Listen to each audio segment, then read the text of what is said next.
जय माता रानी दोस्तों, आपका अपने YouTube चैनल स्मार्टिज्म डिवाइन में स्वागत है। आज हम बात करने जा रहे हैं 5वें ज्योतिर्लिंग की। दोस्तों, आप सभी जानते हैं हमारे 12 ज्योतिर्लिंग की सीरीज़ चल रही है। तो इसी प्रकार आज हम बात करेंगे 5वें ज्योतिर्लिंग की। कथा कहने से पहले मैं आपको कुछ कैरेक्टर्स के बारे में बता दूं। यह इसमें जो कथा है वो एक कथा नहीं है दोस्तों, इसमें 2 कथाएं हैं। पुरानी कथाओं के अनुसार जैसे कि पहली तो नर नारायण की कथा है और दूसरी पांडवों की कथा है। तो मैं एक एक करके आपको इस वीडियो में दोनों कथाएं सुनाऊंगी।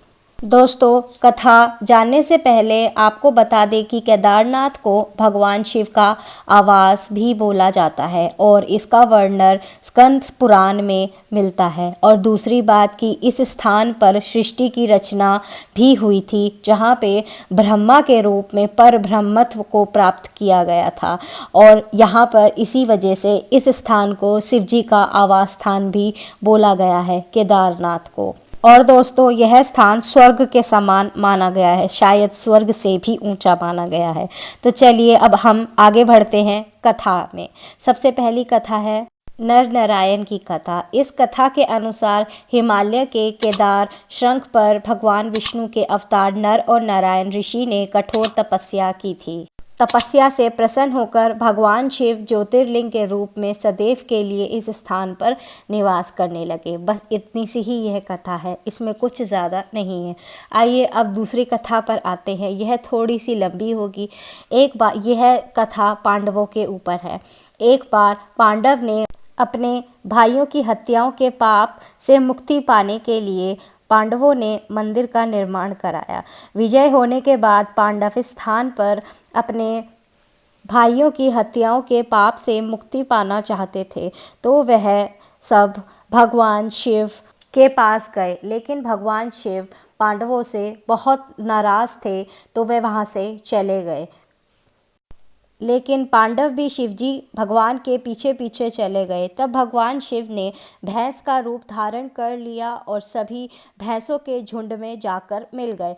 पांडव ने तब भी हार नहीं मानी और वह भी उनके पीछे पीछे चल पड़े।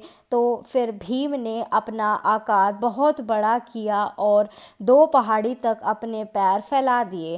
पैर फैलाए जैसे वैसे ही सारे के सारे जो बैल थे वह तो पैरों के नीचे से निकल गए, लेकिन शिवजी भगवान ने, जो कि बैल स्वरूप थे उस समय, वह जाने को मना कर दिया। जैसे ही भीम ने भगवान शिव को पकड़ लिया, वैसे ही भगवान शिव बैल के रूप में जमीन में समाने लगे।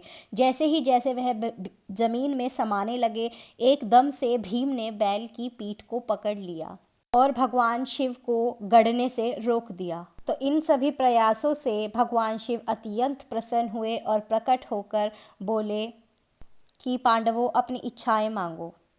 तो पांडव बोले, हे प्रभु, हमें पाप मुक्त कर दीजिए।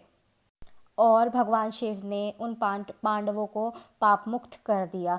तभी से भगवान शंकर बैल की पीठ की आकृति को केदारनाथ में पूजा जाता है। तो इसी प्रकार हमारा 5वां ज्योतिर्लिंग की कथा समाप्त होती है। उम्मीद करती हूँ दोस्तों, अगर आपको मेरा ये वीडियो पसंद आया हो तो लाइक शेयर सब्सक्राइब करना ना भूलें। धन्यवाद। जय माता रानी।